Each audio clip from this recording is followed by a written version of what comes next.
Estudo da Universidade de São Paulo, obtido pela CNN, aponta que a incidência de casos de Covid-19 entre jogadores de futebol de São Paulo na temporada de 2020 supera qualquer liga esportiva no mundo. Foram 501 casos de coronavírus entre atletas. Entre funcionários foram confirmados 161 casos. Mas e aí, como parar a bola? E tantos profissionais que dependem dela. Esse é o GolCast, o podcast que fala de futebol de um jeito diferente. Está no ar!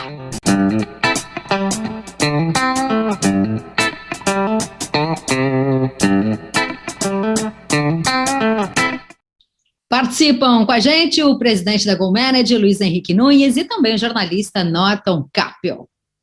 Bom, gente, estamos vivendo aí há mais de um ano uma pandemia, em meio à insegurança, atletas acabam se arriscando para trabalhar e sustentar suas famílias. Aliás, uma atividade essencial para muita gente, né? Vamos levantar essa questão para o presidente do Sindicato dos Atletas Profissionais de São Paulo, Rinaldo Martorelli, ele que já comandou por um mandato a Federação Nacional de Atletas Profissionais de Futebol. Martorelli, seja muito bem-vindo, tudo bem com você? Tudo bem, Eduardo, um prazer estar com você, com o Norton, com o Luiz Henrique. Vamos lá, vamos falar um pouquinho desse período aí, difícil, mas possível, difícil, mas possível. Verdade. No seu tempo de Palestra Itália, dava para jogar mais tranquilo, né? Não tinha essa insegurança toda e essa necessidade por parte dos atletas de manter uma atividade apesar dos riscos, né? Nós nunca, na minha época de atleta, nós não passamos por isso. Nós tínhamos outros problemas, enfim, né? Qual categoria não tem problema? Mas as nossas são muito específicas, nossos problemas são muito específicos, né? Mas não, nós não deparamos. Até com raio nós já convivemos, já com queda de raio perto da gente, mas com pandemia não. Com pandemia é a primeira vez. Pois é, tudo muito novo e muito difícil, né? Justamente por não termos vivido nunca uma situação dessas, que acabou se agravando. Qual é a tua interpretação disso? A gente percebe que muitos jogadores fazem questão de trabalhar, de jogar, precisam realmente. Agora, a gente sabe que o número de infectados também é muito grande. Saiu um estudo essa semana, inclusive, sobre isso, quantos atletas pegaram coronavírus. Qual é a tua avaliação com relação a isso, Martorelli? Eduardo, a gente tem que entender o modelo, primeiro entender o modelo de futebol brasileiro. Nós temos aí que fazer um recorte entre o campeonato estadual, que a gente vive nesse momento, e depois o campeonato nacional. Aqui, nós vivemos, nós trabalhamos e estamos sempre fazendo parte das decisões de tudo que vai acontecer. Né? Logo mais eu tenho uma reunião com a federação e com os atletas para discutir a questão do intervalo entre os jogos, que é um problema que a gente vai ter que enfrentar daqui a pouco, né? Na volta, quando o governo de São Paulo liberar os jogos. Então a gente tem nesse contexto, a gente vai trabalhando, nós temos um representante na equipe médica da Federação Paulista, Dr. Renato Anguinar, que é um dos maiores neurologistas desse país, é nosso médico, enfim. Então esse é um contexto.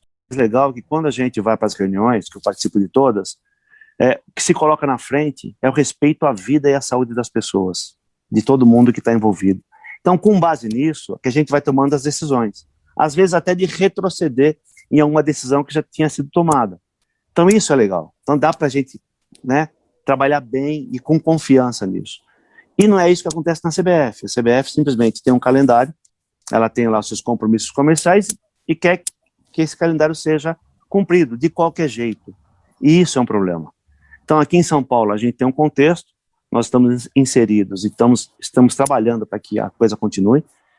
E no Brasil, a gente está preocupado, inclusive nós temos uma ação para tentar mexer no protocolo, mas uma questão que você falou é importante, né, da atividade essencial. Desde o começo se usa muito esse termo, atividade essencial, né?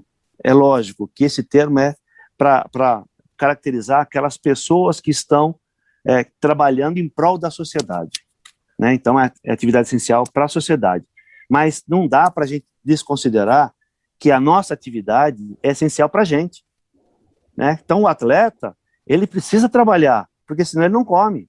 Se o campeonato não andar, ele não vai comer. Então, entender isso é importante. Ainda mais entender uma outra questão, que a categoria mais bem protegida que tem no contexto, pelo menos aqui em São Paulo, é a nossa. Então, os outros profissionais que estão indo para frente, né, em tudo que precisa, estão indo para as frentes médicas, enfim, os que abastecem os mercados, os supermercados, o CEAGESP, nenhum deles passa pelo protocolo que a minha categoria passa. Então, nesse contexto todo, a gente ainda, né, não entende por que nós estamos com a paralisação, com a ordem do governo de paralisar o campeonato também, que a gente está inserido num contexto que não era para estar inserido. É lógico, né? Com o tempo que a gente tem de experiência, sabe que tem uma briga política aí. Não é uma questão técnica, não é uma questão médica, porque tecnicamente, em termos médicos, científicos, a gente está seguro que está fazendo. Ainda mais depois quando a Federação Paulista vem e assume o que era o nosso sonho de consumo, que são as tais das bolhas, né, que você leva, e aí está totalmente protegido a categoria e o futebol. E o Estado de São Paulo ainda assim diz não. Então a gente não entende, mas enfim, a gente está trabalhando, como você falou, dessa novidade, né, que a gente vive mais de um ano, uma novidade, mas uma novidade cheia de incertezas também. E a gente procura trabalhar da melhor forma. Martorelli, bem-vindo aqui ao Golcast, Norton Capel falando de Porto Alegre. Nesse contexto que tu estás nos colocando, nós estamos falando do sindicato que comanda, o que tem abrangência sobre o futebol mais importante, o futebol economicamente mais forte do Brasil. Para os nossos ouvintes e espectadores, que contexto de número de jogadores hoje envolve o futebol paulista nas suas divisões? Quando se fala nessa massa trabalhadora de jogadores, né, que fazem esse espetáculo tão apaixonante que é o futebol, a gente sempre olha muito para a primeira divisão, para os grandes clubes, para os grandes salários, para os grandes jogadores, para as grandes estrelas. Mas qual é o contexto, qual é o número de atletas que hoje dependem da bola no estado de São Paulo? Da bola, eu quero falar aqui na bola futebol, para não ter nenhum tipo de problema. Que dependem do jogo, da bola rolando no estado mais importante economicamente do Brasil. No Norton, você cita bem, você é muito inteligente o teu questionamento, porque para mostrar para a audiência de vocês, que é uma audiência importante, para mostrar que, por exemplo, a nossa primeira divisão aqui é composta de 48 clubes, diferentemente do que o resto do Brasil. Então nós temos a nossa primeira divisão dividida em outras 3 subdivisões, A1, A2 e A3. Cada uma dessas tem 16 clubes. A Série B, o ano passado, foram 56 clubes, se eu não estou enganado. Então, vê aí, dá mais de 100 clubes, né, nessa brincadeira. Dá mais de 100 clubes. Assim, e a gente sabe, e eu tenho falado bastante, né, porque nós somos de um segmento totalmente discriminado, né. Então, qual é a ideia? O atleta ganha muito e não faz nada. Então, se ele ganha muito e não faz nada, fica em casa. Não precisa trabalhar. Mas não é essa a realidade. A gente sabe que 3% da categoria tem um salário acima de 20 salários mínimos de referência nacional. Então, são poucos os que podem suportar 3, 4, 5 meses sem trabalhar e sem receber salário. Então é isso que é interessante entender, como o pessoal dos restaurantes, né, os que trabalham nos restaurantes, os que trabalham em lojas de roupas, os que trabalham em frigoríficos, eles também não podem ficar sem trabalhar, porque eles precisam comer. A nossa categoria é a mesma coisa. E é muito hipócrita, eu tenho falado isso bastante, é muito hipócrita aquele que está com o bolso cheio falar e tentar ordenar, tentar determinar a condição para aquele outro que está precisando trabalhar. Então assim, não tem certo, não tem errado. Né? O que a gente sabe que a nossa categoria precisa trabalhar. Se a gente não entregar o futebol, e olha só, tem alguns outros aspectos que a gente discute bastante nas reuniões da federação. A gente pegar todas as outras categorias, nesse ano, né, ano e pouquinho que tem a pandemia, todas elas de alguma forma voltaram. Ou todas as outras, em São Paulo, por exemplo, elas estão possibilitadas de trabalhar. E aí eu te dou os exemplos do restaurante, que eles podem trabalhar e entregar comida delivery. Te dou exemplo de loja de roupa, porque eu tenho contato direto, que estão vendendo roupa e entregam na casa das pessoas. O futebol está impedido de ser entregue na casa das pessoas. né? Então, nem delivery, porque público nós não temos. Quer dizer, já é uma arrecadação, uma receita importante que caiu. E nós não podemos entregar nas casas das pessoas. E aquela história, com a máxima proteção possível. Se pegar todo o contexto, eu vou repetir, claro, de todos os trabalhadores, é a categoria mais protegida que tem. Então tá difícil e, bom, aí tem uma outra questão, isso não tem nada a ver com a pandemia, que é o problema financeiro que os clubes já vinham enfrentando antes da pandemia. Isso não tem nada a ver com a pandemia. Isso é uma questão de gestão que a gente tem que discutir em outro aspecto. Mas tudo se soma, né? Tudo se soma e fica mais difícil ainda e a corda arrebenta lá embaixo. Quer dizer, o atleta fica sem salário não consegue comer e aí começa a fazer acordos, né, para reduzir salário, enfim, para segurar naquilo que pode salvar e fica tudo muito ruim, né? Martorelli, sobre isso, desculpa, Luiz, eu não sei se tu tem uma pergunta, mas eu queria só continuar nessa questão, porque a gente vive aqui no Rio Grande do Sul uma situação um pouco inversa a São Paulo. O futebol da primeira divisão, que só são 12 clubes, continua normal. Porém, a segunda divisão, que tem hoje, eu acho que em torno de 20 clubes, ela não teve o ano passado e não começou ainda. Então, eu queria também uma análise tua sobre, né, até pela tua capilaridade, que conhece esse assunto, como é essa questão também nos outros estados, né? O Rio Grande do Sul, estou te dando essas informações, tu sabe delas, mas assim, é uma situação absolutamente complicada para os jogadores no país inteiro. Pois é. Isso mesmo? No país inteiro, assim, e é lógico que o que prevalece, né? Qual é a possibilidade de receita do futebol hoje, Norton? É a televisão. Então, se não tem televisão, né, não tem possibilidade de arrecadação. Por isso que as outras séries, em São Paulo ainda, nós disputamos a série B, ela foi realizada o ano passado, mas com muita dificuldade, lógico, com muita dificuldade. Nos outros estados, eles preferem abrir mão. E eu vou te falar uma coisa, agora nós tivemos reuniões na terça-feira, não, na segunda-feira, temos reuniões aqui na segunda-feira, e teve dois clubes, da série A3, que preferiam suspender o campeonato agora e voltar só em outubro. Então, né, cada um tem uma realidade diferente, e como é que a gente lida com elas? É por isso que eu falo, não dá para dizer o que está certo e o que está errado. Todo mundo está com o mesmo problema, e a gente vai ter que se irmanar para poder resolver juntos, o máximo possível, né? Tudo bem, Martorelli? Tudo certo, Luiz Henrique. Tranquilo. Falo contigo aqui de Brasília. Né? Muito legal. Sede da nossa empresa é aqui na capital federal. Falasse uma coisa que eu concordo plenamente, né? A questão do jogador. O jogador ganha muito, fica em casa. Poucos sabem, né? Ou poucos percebem que a grande maioria, tu desse o número aí, 97%, ganha muito mal, né? Ganha muito mal e outro problema, o clube dele no meio da pandemia também está ganhando muito mal, alguns nem ganhar este salário que é baixo consegue ganhar. Né? Se a coisa não movimenta, se a roda não gira, o clube não recebe dinheiro, que também não paga esse jogador que ganha muito pouco. Mas queria comentar contigo o seguinte, tu falaste aí da discussão do intervalo entre os jogos. Né? Intervalo entre jogos no Brasil, sem pandemia, normalmente já é complicado. No futebol brasileiro joga-se muito. Não, o calendário, principalmente das grandes equipes, é muito apertado. Agora, a tendência é ser mais apertada ainda, porque 2020 invadiu 2021, 2021 começou mais para frente, e aí tem jogos, o calendário fica mais curto, há algumas paralisações, né, em alguns estados, que também vai fazer com que o campeonato tenha que correr mais para frente. Como é que se trata esta questão diante de um calendário muito curto?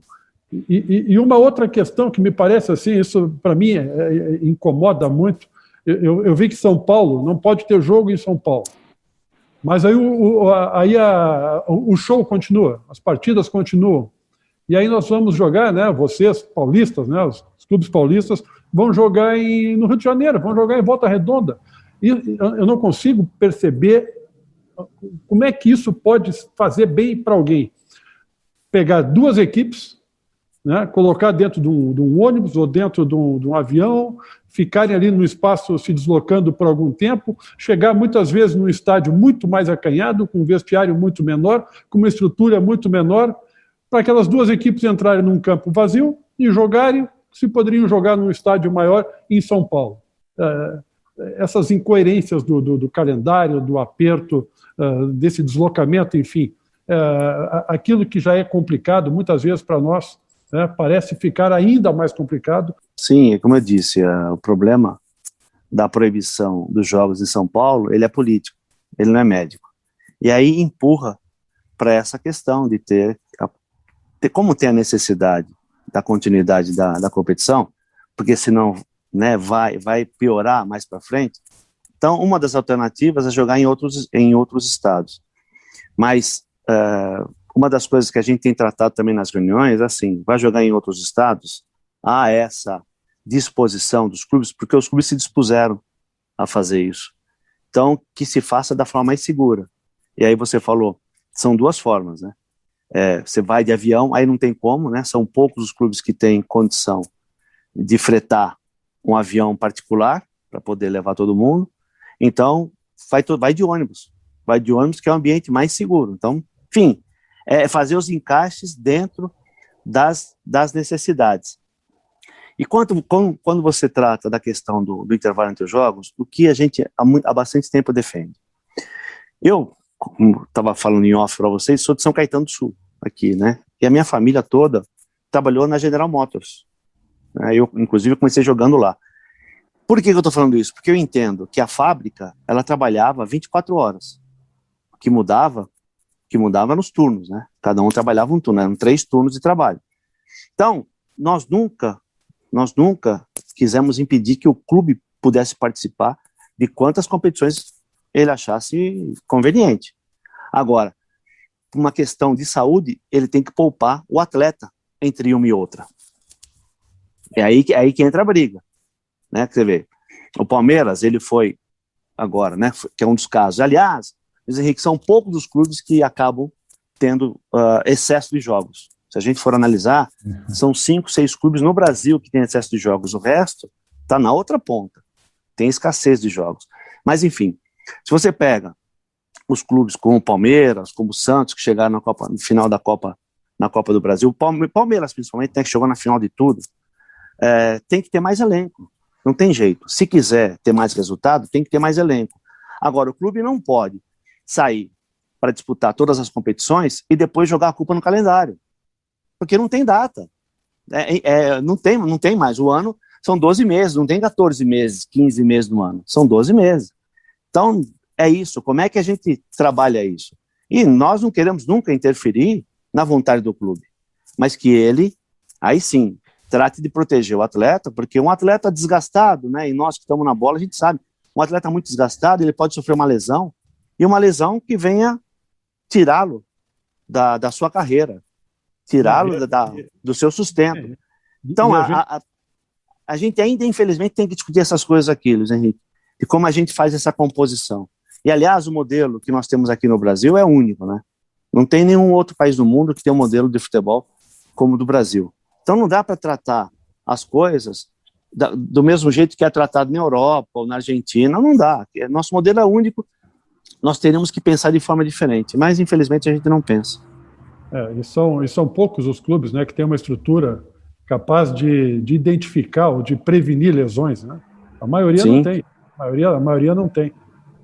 Aqui em São Paulo, até que a Série A1, o Luiz Henrique, tem uma estrutura bem legal, viu? A Série A1 em São Paulo tem uma estrutura bem legal. A A2 e a A3, não vou dizer que ela seja ruim, mas ela não é excelente como da A1. Mas a estrutura aqui é bem diferente. E outra coisa, né, Martorelli, a questão do intervalo.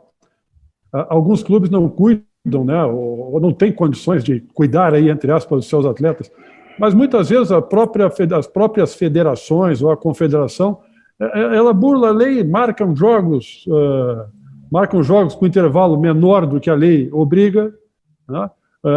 Um dia desses, acho que o Atlético Goianiense teve que jogar 2 partidas em 2 dias seguidos, jogou num dia e teve que jogar no outro.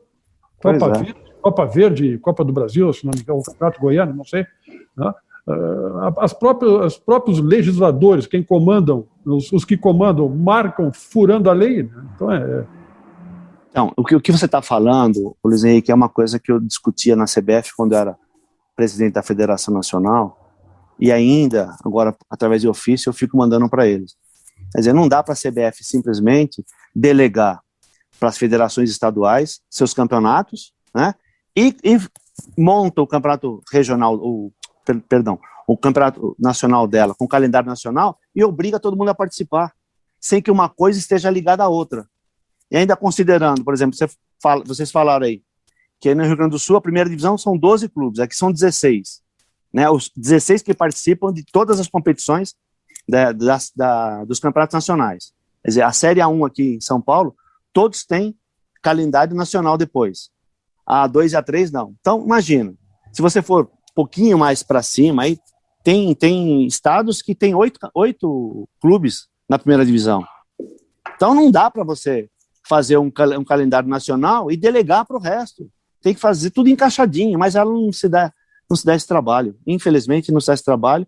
E depois a gente fica penando aí para ver o que faz para defender os atletas. Aliás, Martorelli, eu só queria esgotar essa questão aí. O Luiz falou em a questão do tempo dos jogos. Tem também uma questão que eu não sei se vai virar uma polêmica, eu não sei se isso para ti é tranquilo, mas é a questão em relação a uma discussão sobre férias de jogadores. Porque como esse encaixotamento do calendário, alguns jogadores, algumas equipes não conseguiram dar férias para seus jogadores. Enfim, teve todo o ano passado, lá um mês de férias. Qual é a visão do sindicato, a tua visão sobre esse tema das férias nesse período tão conturbado do calendário? A gente está fazendo, depois, além do Dr. Renato, nós contratamos a doutora Mariana Sauer, que é uma das grandes autoridades em nível de infectologia no país também. Só para falar que a gente está estudando tudo, principalmente sequelas da Covid. Então, esses atletas que acabaram positivados com a Covid, na melhor das hipóteses, eles tiveram uma baixa performance. Tiveram uma baixa de performance, aliás. Então, eles precisam de descanso. Aqui em São Paulo, eu não tenho como atuar no Brasil todo, isso seria coisa da Federação Nacional, e diga-se de passagem, a Federação Nacional está muito alinhada, subserviente com a CBF, infelizmente, a gente está tentando mudar isso. Aqui nós vamos entrar com uma ação para poder buscar o direito às férias dos atletas. Então, se vai dar problema, eu não sei.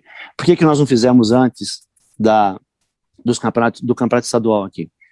Porque vocês lembram que assim que começou a pandemia, o governo editou uma medida provisória que permitia que as empresas, e aí os clubes entravam nisso, que as empresas e os clubes pudessem antecipar um período de férias.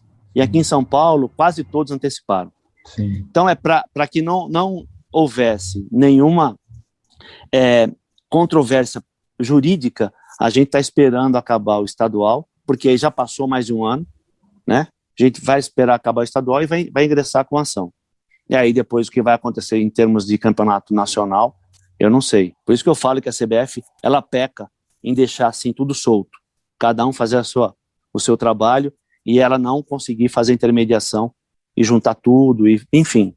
É um trabalho ruim da CBF e aí nos obriga a tomar essas atitudes, né? A gente fala muito dos atletas e da Covid. Eu queria que você trouxesse para a gente o sentimento desses profissionais que estão aí batalhando, né, para sustentar a família e, ao mesmo tempo, correndo esse risco. O que eles passam para vocês? Qual é o sentimento deles? E de que maneira vocês apoiam esses jogadores nesse momento tão complicado? Bom, o ano passado, eles estavam mais tensos, né? Muito mais nervosos, muito mais duvidosos, ao ponto de os atletas ligarem e falarem assim, olha, eu vou voltar, mas eu moro com os meus pais e meus avós, e os meus pais são hipertensos, os meus avós são diabéticos, o que eu faço? E é legal, porque a gente estabelece esse contato com os atletas, pega isso, leva para o Dr. Renato Anguiná, que vai discutir na comissão médica, né, que elabora o protocolo. Então é isso, a gente está toda hora em contato com eles. Esse ano eles estão mais tranquilos no que diz respeito aos protocolos, aos procedimentos, porque já passaram por isso. né? O ano passado todo passaram por isso e estão muito mais tranquilos. E agora o foco é na necessidade de voltar a jogar. Então eles ligam dizendo assim, ó, pelo amor de Deus, trabalha, ajuda nesse trabalho para que a gente possa voltar. Porque a preocupação é essa. Porque ano passado já perderam, né? Perderam muito os recursos, né? Tem clube que fez acordo para pagar, suspendeu o pagamento para pagar esse ano e não conseguiu pagar ainda. Né? Tem outros clubes que simplesmente fizeram um remanejamento salarial e não pagaram, enfim, eles perderam muito dinheiro. E com isso, a preocupação principal é a volta do campeonato. Então a gente fala muito com eles, eu disse para vocês aqui, não sei se foi em off, logo mais eu tenho uma reunião com todo o pessoal da A1, né, os capitães, os representantes, para discutir a questão do intervalo, mas assim, a gente está em contato permanente. Não só isso, todos os atletas que não estão, inclusive, né, que estão desempregados, que estão sem contrato, nós temos uma equipe técnica que dá treinamento para eles virtual, nós temos nosso psicólogo, nós temos assistente social, temos um coach, a gente tem o nosso auxílio social, que aumentou bastante do ano passado para cá. O ano passado nós fizemos uma live e distribuímos aquele auxílio do governo, os atletas que não tiveram acesso àquele auxílio, nós distribuímos para mais de 430 atletas, enfim, a gente vai, a demanda vai chegando, a gente vai pensando como fazer e vai atendendo. Então os atletas, eles sabem que com o Sindicato de São Paulo, eles estão sempre atendidos e a gente corre por eles. Porque também é complexo isso, né? Porque vocês estão dando todo o suporte, a gente sabe que os jogadores são testados, a gente sabe o cuidado que se tem em clubes com relação a isso, só que aí depois o cara vai para a festa e aí põe tudo a perder, né? Aí talvez então essa conscientização que fosse também necessária, né? Para que realmente a gente pudesse trabalhar todo mundo em segurança, porque realmente o trabalho ele é necessário.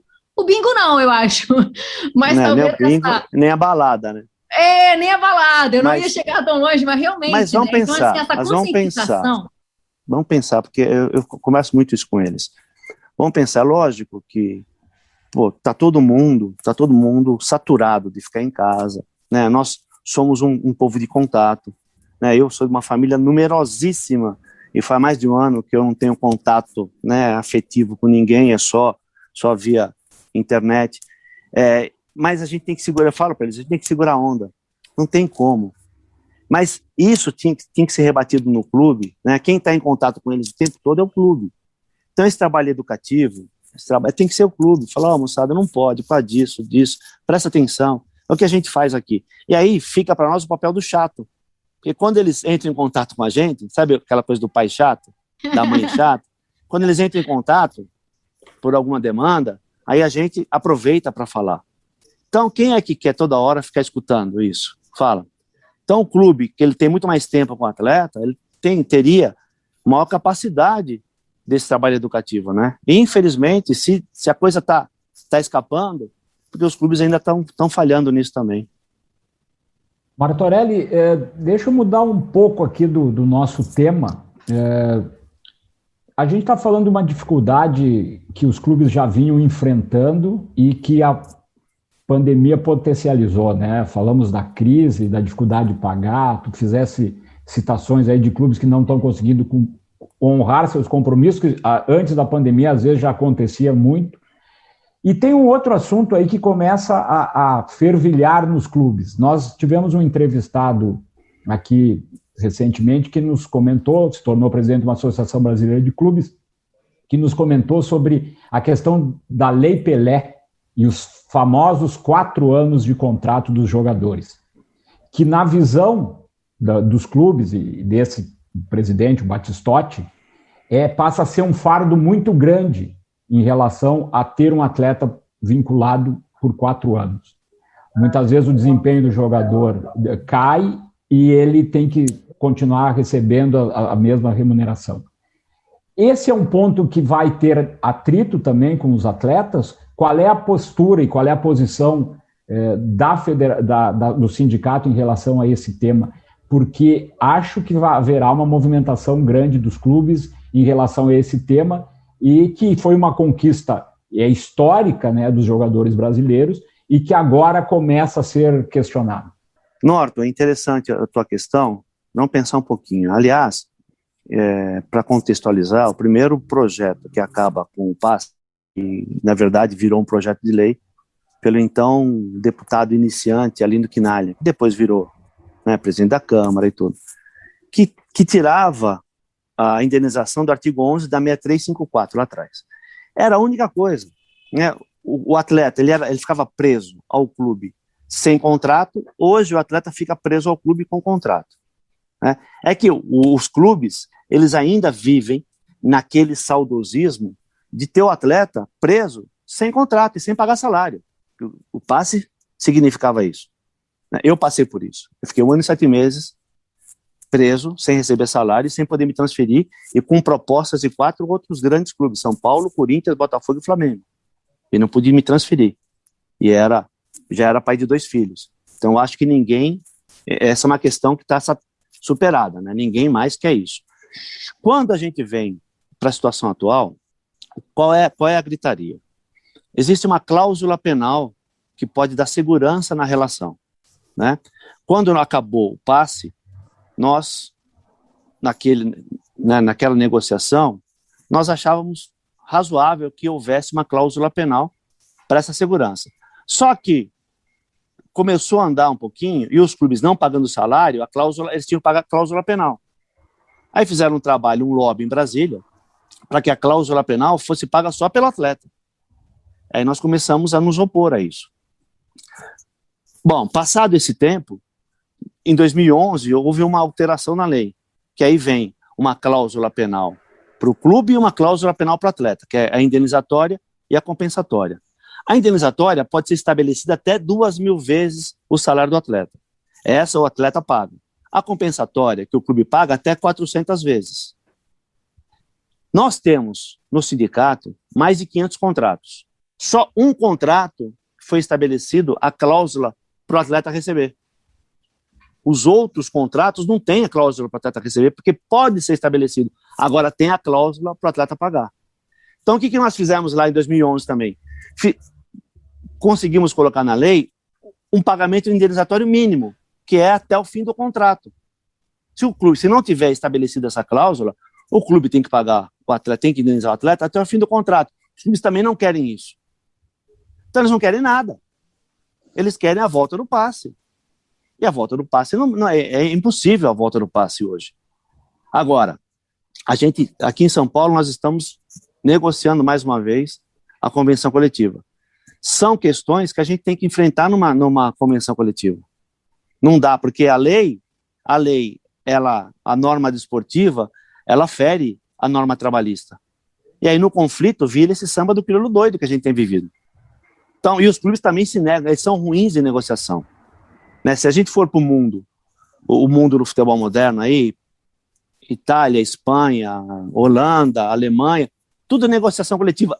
Estados Unidos, tudo é negociação coletiva. Todo mundo senta e vê quais são as melhores formas para estabelecer segurança nessa relação. Aqui é complicado, aqui a gente já vem brigando há tanto tempo. Agora, na pandemia, a gente conseguiu resgatar. Em São Paulo, mesmo assim, nós tínhamos um dissídio no tribunal que foi julgado a semana retrasada. Então, não é uma coisa tão tranquila. Agora, os clubes têm que se dispor a discutir. Tem que entender também o contexto do atleta. A gente entende o contexto do clube, quer dar segurança para o clube, mas não dá para dar segurança para o clube, porque você trabalha com 2, 3 clubes que vão agir corretamente e você trabalha com o restante que é desleal. Então, você simplesmente liberar para os clubes, muitos atletas vão ficar prejudicados. E aí eu sempre falo para os deputados, fica uma semana no sindicato com a gente, aí você vai entender o que a gente está falando. Porque uma coisa é o discurso, né, Norton? Outra coisa é a realidade. E a realidade quem vive somos nós. O clube faz esse monte de coisa, você vê. O Corinthians, que está passando por essa situação, vocês devem ter acompanhado, aí quase um bi de dívida, né, que está acompanhando aí Botafogo, Cruzeiro e Atlético, que são os bilionários, tem um monte que está perto, tinha mais de 100 jogadores inscritos. Quer dizer, não é para o elenco principal, é para fazer negócio. Se é para fazer negócio, então assuma o compromisso financeiro para isso. dá para entender um pouquinho o contexto, né? Dá para entender, mas tu achas que isso vai levar para uma... Haverá uma... Tu estás colocando que há uma dificuldade de sentar na mesa. Tu achas que isso vai para um conflito ou vai se chegar a uma solução? Qual é a tua previsão? Otimista, pessimista? Norton, assim, a gente sabe que tem a movimentação dos clubes em Brasília. E nós também nos movimentamos. Sabe? Se tem alguns deputados que acabam aceitando a proposta dos clubes, tem um monte que aceitam nossas propostas. E aí fica a briga lá em cima. Né? A MP do mandante, por exemplo, se ela passa, se ela entra, eu consegui colocar 26 emendas através dos deputados, assessores que eu tenho contato. Eu tinha colocado 26 emendas. Quer dizer, não é o melhor. Né? O melhor seria sentar, seria um governo entender isso também. Na verdade, Norton, eu acho que falta entendimento do que é o futebol. Entendimento de A a Z o que é o futebol. Tudo que a gente passa, tudo que o atleta passa, tudo que o clube passa, quais são as responsabilidades, porque é muito fácil assumir dívida em nome do clube e se arrancar, né? É muito fácil. Esse é o grande problema, porque um clube não chega a uma dívida de 1 bilhão da noite para o dia. Isso vem num crescente, porque muita gente simplesmente fez dívida em nome do clube e foi embora. Compromisso em pagar as anteriores e vem e faz mais. E aí, né, acaba inviabilizando o clube.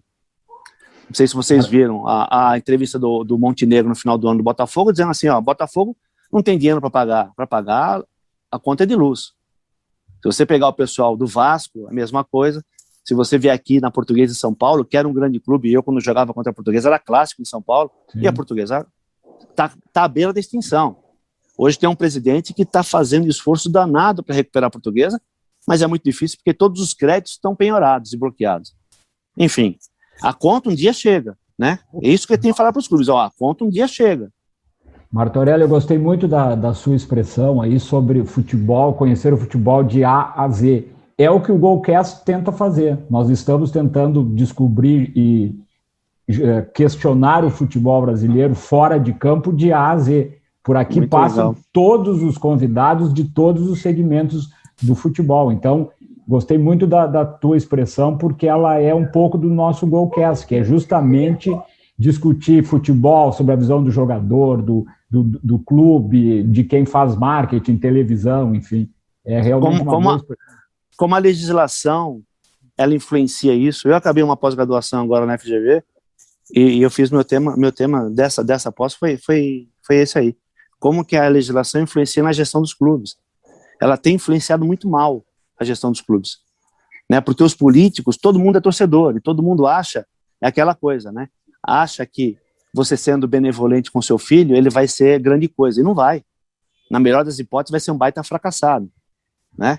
Então, se você não tiver uma educação firme, não vira nada. Então, assim, então a gente tem dificuldade. Agora tem a proposta do Clube Empresa rodando em Brasília. Sim. E um pedaço do Clube Empresa, é pegar o clube, monta o Clube Empresa, sai para o Clube Empresa limpinho e deixa as dívidas para o Clube Social. Peraí, tem gente que tem cara de pau que apoia isso. Quer dizer, não pagar os caras que trabalharam, não pagar fornecedor. É estelionato oficial.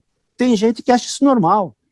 E até eu tenho feito uma série de vídeos nas nossas mídias que a provocação é essa.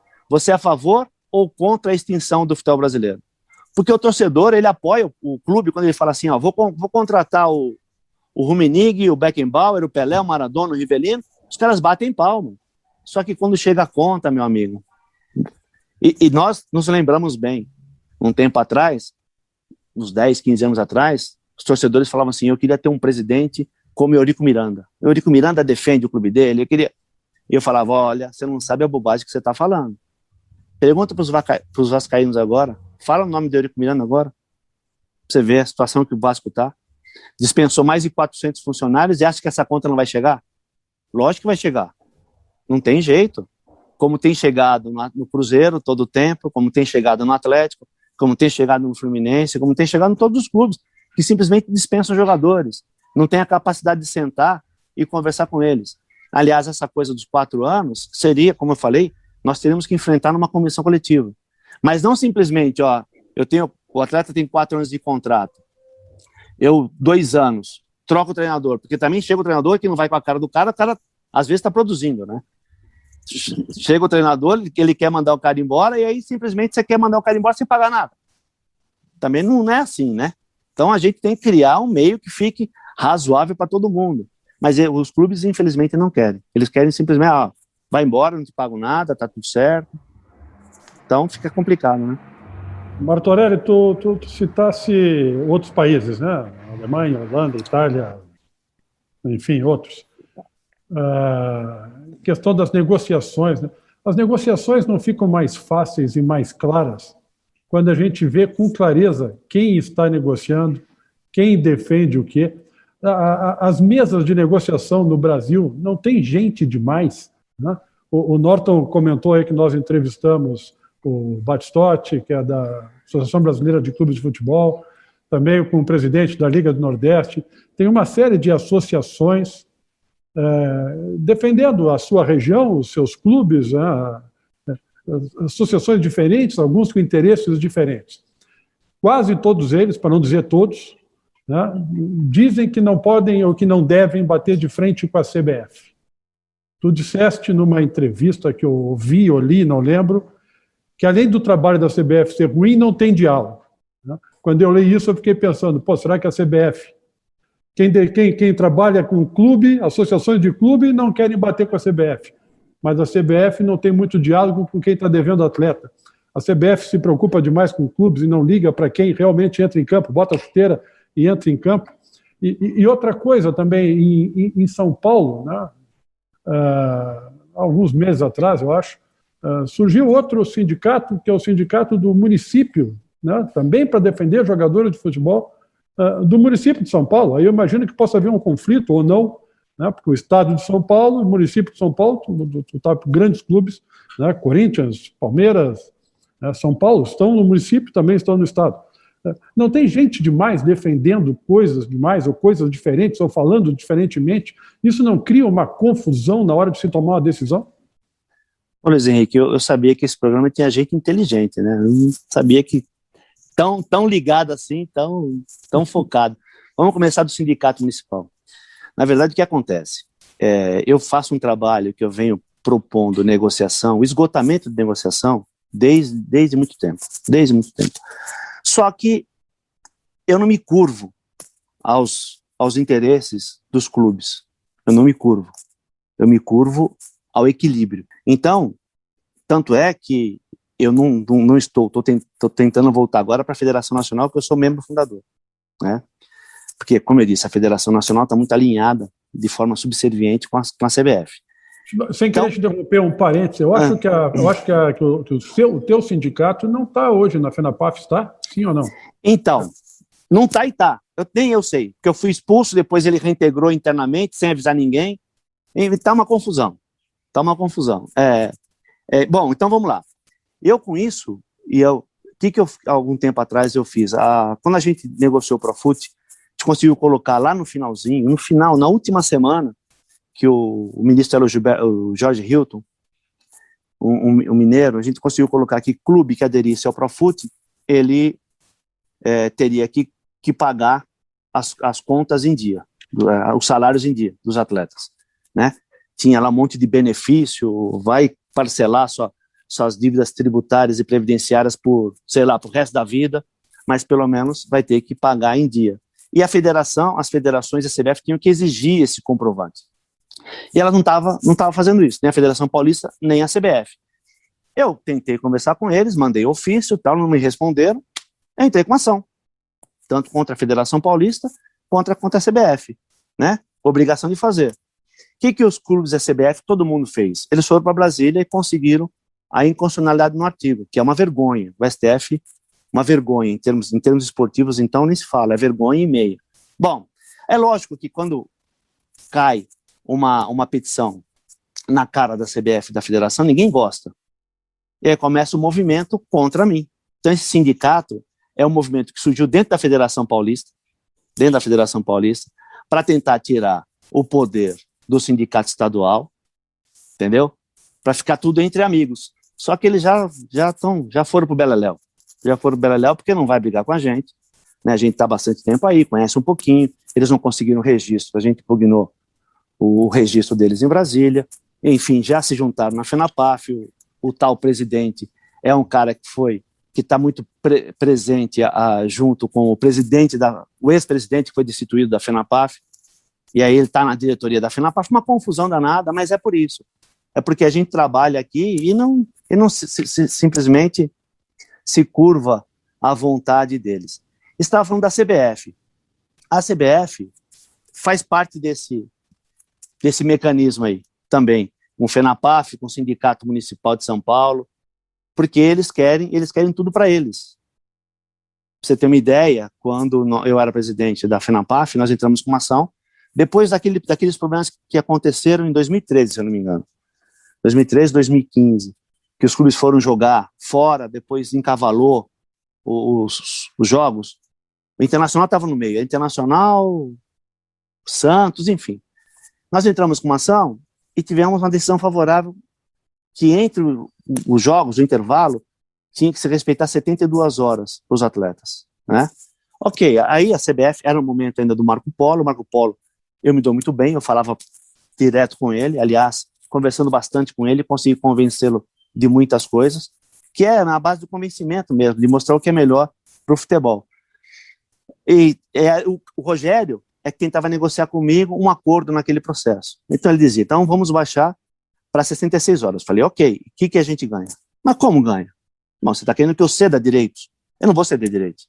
O atleta tem um monte de coisa que a gente pode negociar extra processo, e junta no processo. E eles não quiseram, então eu não negociei.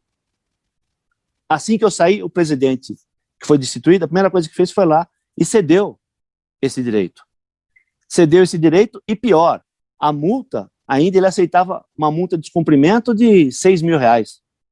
Se eu me meto no processo, que hoje, se o clube descumprir isso, às 66 horas, o juiz pode arbitrar multa em até R$1 milhão pelo descumprimento. Mas porque eu me meti no processo. Eu entrei como sindicato de São Paulo e me meti. Então, não dá para conversar com os caras só querem vantagem para eles. E fazer esse futebol que a gente vê, né? Fazer um futebol, e por exemplo, e eu pego dados, né? Fatos e dados para poder fazer o nosso trabalho. O Campeonato Capixaba, ano retrasado, a final desse campeonato, teve 400 torcedores na arquibancada. 400 a final do Campeonato Estadual. A nossa bilheteria, mesmo da Série A, 2019, nós perdemos para a segunda Liga Americana. Nós perdemos de verba publicitária mais de 22%. Você vê a dificuldade que os clubes têm em patrocínio master e tudo. Então a gente pega os dados, sim, os dados e os fatos, e trabalha com eles. Fala, ó, nós estamos indo para o buraco. Quando é que vocês vão acordar? Pega o crescimento da dívida dos clubes e quais os motivos, a gente vê que eles estão indo para o buraco. E a CBF não faz nada. Se a justiça, se o legislativo não consegue criar uma norma para que a gente possa dar uma equalizada nisso, a CBF tem que fazer. E ela não faz. Ela só quer agradar o clube para que o clube agrade ela e fica nesse círculo vicioso aí, e o futebol perde com isso. A gente está chegando ao final aí do nosso GolCast, mas você traz uma questão importante do modelo de futebol, que talvez se tenha que pensar melhor, reinventar, ver outras alternativas, que é um assunto que a gente traz aqui no GolCast também. E eu te pergunto, o que essa pandemia vai nos ensinar? O que a gente pode aproveitar desse período muito complicado, muito complexo, para que possamos com novas perspectivas e mudanças de fato? Eduardo, isso é uma questão que eu trabalho comigo todo dia. E sempre que eu posso, eu falo, né? Se nós não aprendermos com essa pandemia que nós não somos nada, que a gente é um cisquinho, né? Porque gente perto da gente está indo embora assim, ó, de uma hora para outra. Se nós não baixarmos a nossa bola, se nós não trouxermos a humildade para todas as relações, se nós não entendemos o recado que ela tá mandando, acho que não valeu de nada. Né? Eu procuro, pelo menos nas minhas relações, cada vez mais entender isso. E é lógico que no nosso trabalho também levar essa mensagem. Aliás, eu falo muito para os presidentes de clubes, porque assim, se tem um lugar que tem gente de ego inflado, é dirigente de clube, dirigente de federação, né? Então eu falo, ó, cara, vocês perceberam que a gente não vale nada? Que a gente está em casa e o mundo está andando? E eu faço questão de tratar as coisas assim. É lógico que eu choco às vezes, é por isso que nem sempre eu sou tão querido, né? Mas enfim, mas é isso, se nós não aprendermos com tudo isso, se a gente não perceber que nós temos que dar as mãos mesmo e fazer um mundo diferente, né? Não dá para voltar ao normal, o normal estava muito ruim, né? Nosso normal estava muito ruim, então é voltar de forma diferente, voltar mais gente, né? Mais humano, quem sabe a gente consegue fazer alguma coisa por alguém.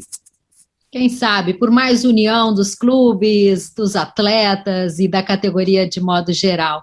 A gente agradece muito a tua participação, Martorelli, foi um prazer te ter aqui com a gente.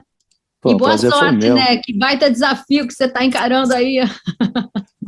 Mas quem jogou não foge, né? Quem gostava de confusão, gostava de jogar clássico, não foge do desafio. Foi um prazerzão, viu? Uma honra, um prazer, uma alegria estar com vocês, eu estou sempre à disposição. Cada vez mais sucesso para vocês. Muito obrigado, Martorelli. Prazer mesmo. Grande abraço. Grande abraço. Até mais. Obrigado. Muito obrigada. Esse foi o nosso GoCast, o podcast da GoManage, que fala de futebol de um jeito diferente. Já se inscreveu no nosso canal? Vai lá. Veja, a gente se vê.